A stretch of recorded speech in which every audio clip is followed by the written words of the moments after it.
আসসালামু আলাইকুম। সংবাদে আপনাদের সবাইকে স্বাগতম জানাচ্ছি আমি নুসরাত। শুরুতেই সংবাদ শিরোনাম। ফের যুদ্ধবিরতি ভঙ্গ ইসরায়েলের, চলছে হামলা, হত্যা, ধরপাকড়।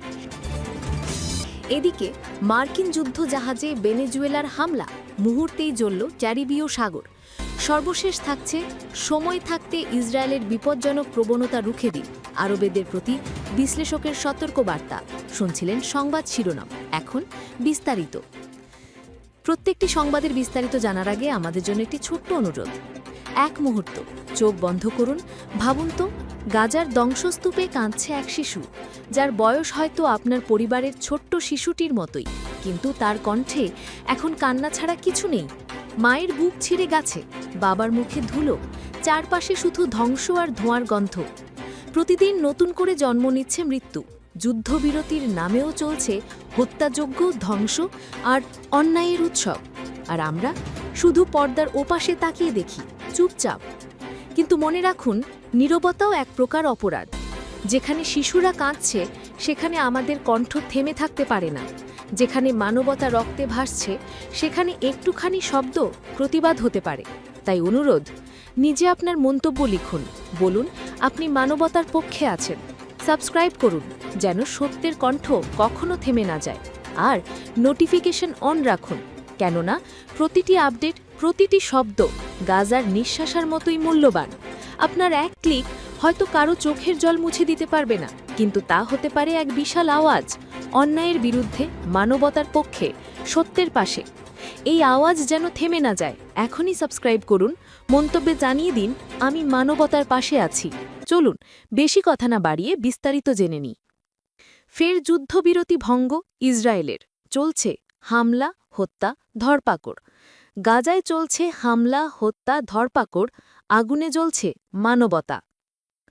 আবারও রক্তে রাঙা গাজা। যুক্তরাষ্ট্রের মধ্যস্থতায় ঘোষিত তথাকথিত যুদ্ধবিরতির মুখোশ ছিঁড়ে ফেলেছে ইসরায়েল। শান্তির নামে চলছে আগ্রাসন, হত্যা আর ধ্বংসের উন্মাদনা। গাজা উপত্যকার আকাশ জুড়ে এখন শুধু বিস্ফোরণ, আগুন আর ধোঁয়ার কালো চাদর। রোববার সকালে নুসাইরাত শরণার্থী শিবিরে ভয়াবহ ড্রোন হামলায় কেঁপে ওঠে গাজা।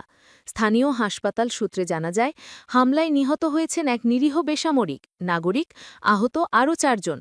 ইসরায়েল দাবি করেছে তাদের লক্ষ্য ছিল এক জিহাদ সদস্যকে হত্যা করা, কিন্তু ধ্বংসস্তূপে পড়ে থাকা শিশু আর নারীর মরদেহ সেই দাবিকে মিথ্যে প্রমাণ করছে। এদিকে গাজার পূর্বাঞ্চলে সারাদিন ধরে শোনা গেছে ভারী বিস্ফোরণের শব্দ। স্থানীয়রা ধারণা করছে ইসরায়েল আবারও ভারী বিস্ফোরক ব্যবহার শুরু করেছে।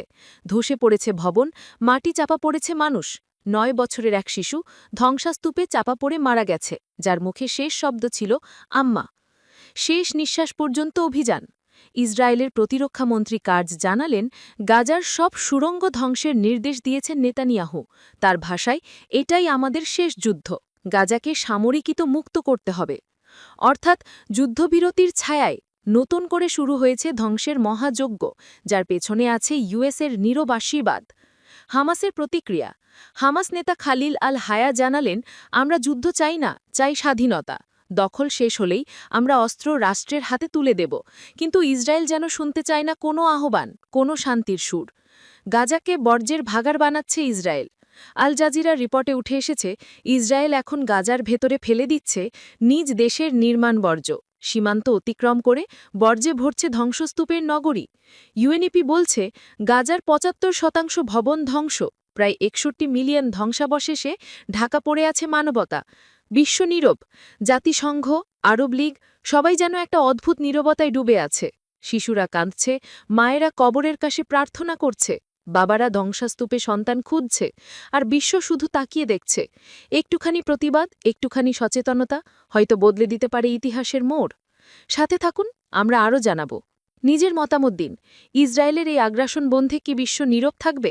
এখনই সাবস্ক্রাইব করুন, কেননা সত্যের কণ্ঠ রোধ করা যায় না। নোটিফিকেশন অন রাখুন। গাজার প্রতিটি নিঃশ্বাসের খবর আপনাকে জানাবে আমরা। মার্কিন যুদ্ধজাহাজে ভেনেজুয়েলার পাল্টা হামলা, ক্যারিবীয় সাগরের উত্তেজনার আগুন।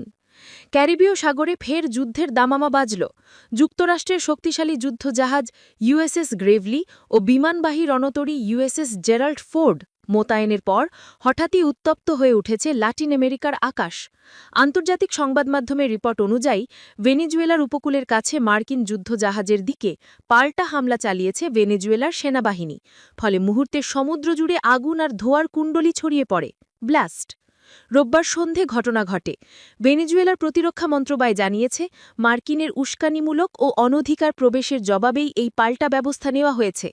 ওয়াশিংটনের পক্ষ থেকে এখনও কোনো প্রতিক্রিয়া পাওয়া যায়নি। আকাশে উত্তেজনা। ইউএসএস গ্রেভলি তখন ট্রিনিদাদ অ্যান্ড টোব্যাগোর পোর্ট অফ স্পেনের কাছে অবস্থান করছিল। জাহাজটিতে উন্নত রাডার, হেলিকপ্টার ও মারিন কোর্পসের সদস্য ছিল। যুক্তরাষ্ট্র দাবি করেছে এটি মাদক বিরোধী অভিযানের অংশ। তবে ভেনেজুয়েলার প্রেসিডেন্ট মাদুরো অভিযোগ করেছেন এটি মূলত তার সরকারের পতনের জন্য সামরিক প্রস্তুতি। সীমান্ত লঙ্ঘনের পাল্টা। ভেনেজুয়েলার প্রতিরক্ষামন্ত্রী ভ্লাদিমির পাদ্রিনো জানিয়েছেন, মার্কিন যুদ্ধজাহাজ তাদের জলসীমা অতিক্রম করলে সতর্কতা জারি করা হয় ও পাল্টা ব্যবস্থা নেওয়া হয়। কয়েকটি ওয়ার্নিং মিসাইল জাহাজের কাছেই বিস্ফোরিত হয়। ইউএসএস গ্রেভলি তখন উত্তর দিকে সরে যায়। ক্যারিবীয় আকাশে আতঙ্ক। ভেনেজুয়েলার মিগ-19 যুদ্ধবিমানের টহলের কারণে আকাশে উত্তেজনা চরমে। স্থানীয়রা ভয় পাচ্ছে এটি নতুন আঞ্চলিক সংঘাতের সূচনা হতে পারে। বিশ্বের দৃষ্টি। বিশ্লেষকরা বলছেন, সামান্য ভুল বোঝাবুঝিও বড় সংঘাতে রূপ নিতে পারে। একদিকে বিশ্বের শক্তিশালী রণতরী, অন্যদিকে স্বাধীন দেশের প্রতিরোধ। ক্যারিবীয় সাগর এখন সত্যিই বারুদে ভরা। সর্বশেষ, সময় থাকতে ইসরায়েলের বিপজ্জনক প্রবণতা রুখে দিন। আরবেদের প্রতি বিশ্লেষকের সতর্কবার্তা। দ্বিতীয় পৃথিবীর মতোই গুরুত্বপূর্ণ আহ্বান। আব্দুল বারী আতওয়ান মনে করান, আরবজোট যদি এখনই কঠোর অবস্থান না নেয়, পরের ধাক্কায় ফেরাতে হবে বড় ক্ষতি। রায় আল ইয়াওমের সম্পাদক আতওয়ান বলেন, ইসরায়েল যখন অপমান করে পরে ক্ষমা চায়, তা বন্ধুত্ব নয়, এটি শত্রুকে বৈধতা দানের কৌশল। তিনি সতর্ক করে জানান, এই ধাঁচ চলে গেলে নিয়ম হতে পারে প্রথমে হামলা, পরে অপমান, শেষে নাটকীয় ক্ষমা। এটাই আরব ইসরায়েল সম্পর্কের নতুন রুটিন হয়ে উঠবে। পার্স টুডের প্রতিবেদনে আতওয়ান জোর দিয়ে বলেন, এসব ক্ষমা প্রার্থনা প্রায়শই মার্কিন চাপের ফল, আর তা কোনো সত্যিকারের ন্যায় বা প্রতিকার নয়। কাতারে বেসামরিক আহত হওয়ার পরও আঞ্চলিক সরকারগুলোর নীরবতা তাকে সবচেয়ে বিব্রত করছে। আতওয়ান মনে করেন, এই অবস্থায় চুপ থাকা মানে ক্ষতিপূরণ নয়, বরং দখলদারকে লেজিটিমেট করা। তিনি আক্রমণাত্মক সতর্কবার্তা দিয়েছেন, আরব ও মুসলিম জাতিগণ যদি মর্যাদা ও আত্মসম্মান রক্ষা করে দৃঢ় অবস্থান না নেয়, তাহলে আঞ্চলিক স্থিতিশীলতা ধাক্কায় পড়বে। আতওয়ান আরও বলছেন, প্রতিরোধ সংগঠনগুলো যে প্রতিরোধ শক্তি দেখিয়েছে তা অনুধাবন করে এখনই ঐক্যবদ্ধ হওয়া জরুরি। সময় সীমিত। নীরবতা আর সহনশীলতা কেবল কঠিন বাস্তবতা বড় করে। এখনই কথা বলুন, এখনই একজোট হন। এতক্ষণ সাথে থাকার জন্য ধন্যবাদ।